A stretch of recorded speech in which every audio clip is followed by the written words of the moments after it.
Hi, my name is Yusuf. I'm a computer science student and also an iOS developer. Um, this video introduces my submission for the Swift Student Challenge 2026. It's an application that teaches American Sign Language. It's a coach or a tutor. It provides guidance for people that have hearing difficulties.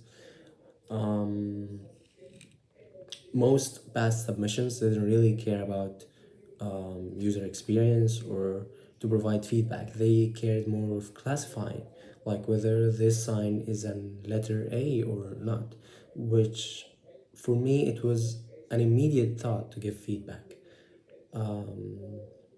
So yeah, first you are greeted with this smooth animation. You can click start your journey, then you will meet Moti. It's a friendly guide through every sign, challenge, and animation. It's the app's theme and main character. Then you have some setup for the camera, like instructions and how it works. And then you can enter your name.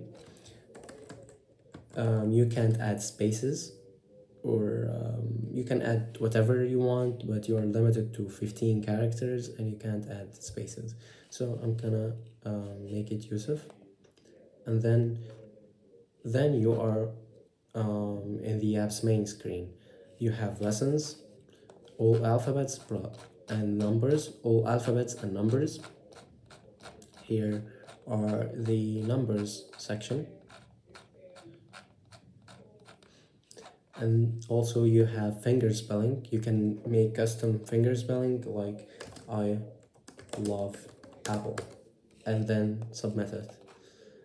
I added this feature because I thought it's something cool for people to be able to learn what they actually care about and what they actually want to learn.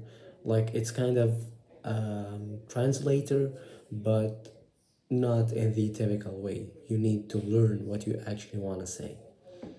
You also have instructions again, and you have settings. You have a ghost hand. It uses vision to remove, it's the same as target, but it just removes background. You can choose to show it in lessons or turn it off. You can change the scale and you can change the opacity. It's like when you draw something, like you can have something behind it and you just can kind of throw it. It's the same. If you feel frustrated, you have a reference, an actual reference that you can scale and change its opacity and visibility. And also you can make it mirrored. So if you use your right hand or your left hand, it would be completely fine. Then you can go to select a lesson. Let's say I'm gonna select I, for example. And then camera loads. You can choose to show ghost hand. It takes a little bit of time to load because it uses vision. You can have settings and edit it. And let's say, for example, I can just do my fingers. Moti should give us feedback. You're making progress, even if it feels small. Curl the middle and hold that shape. It moves step by step. So let's say I'm gonna do this. Fix the hand shape by doing this. Straighten the pinky. So I'm gonna do this. Good effort, you're closer.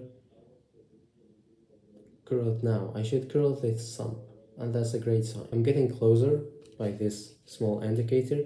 This eye is for like this is not the eye lesson because we have selected, it's some weird bug, but it's selecting this eye, so it's some sort of a weird bug. But also it have this arrow to show you if you are like what actual finger, if you don't know the finger names, or you don't know what curl means or straighten up, because the app could be used by kids.